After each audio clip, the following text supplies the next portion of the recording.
Establishing battlefield control. Stand by.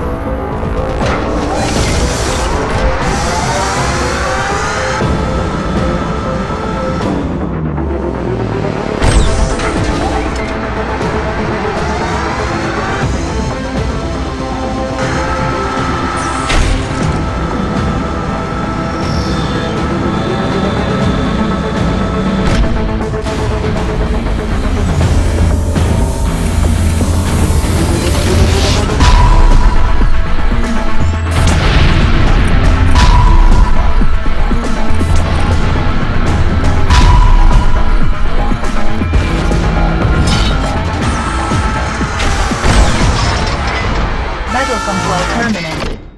So yeah, this is the Siege Executioner. I spent 7 hours building it. To be honest, I was just procrastinating on my new video and wanted to see if there's any new stuff on Plane Crazy. So I built this. I filmed the building process and there is a tutorial of this if you want to build it. Because people are gonna bug me anyway if I make a showcase. The tutorial is going to be completely unedited and without music since I don't have any time to trim out the idling parts and bad stuff like that. Since, you know, I still have work to do on my main channel. So it may seem long, but it's really not. You can just skip all the parts where I just stay there still. Anyway, this tank is heavily inspired by StarCraft 2 Siege Tank and Red Alert Apocalypse Tank. I wanted to elevate the tracks when going in the siege mode, but you know, the tracks were too heavy and it breaks the motor, so I trashed the idea. Also, the stabilizer is a little bit thin. I could have totally made it thicker, but I was too lazy, so that's too bad. There's a lot of flat surface on the build and it kind of lacks details. You can add more details and more motor and piston contraptions if you want, since there are plenty of free space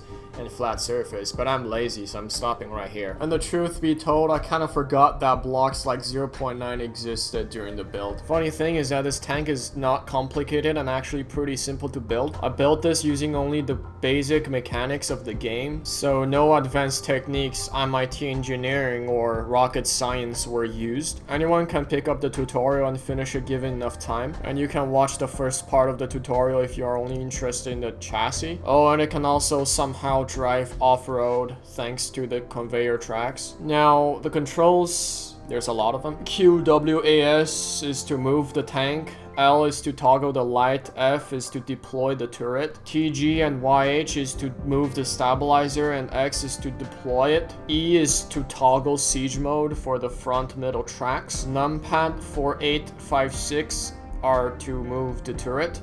1 is to toggle the siege mode light, and 2 is for the smoke on the back. Some controls are inverted because I made a mistake. Feel free to change them if you want. I'm too lazy to change them, so yeah. And that's about it. If you're interested in building it, the tutorial link is in the description.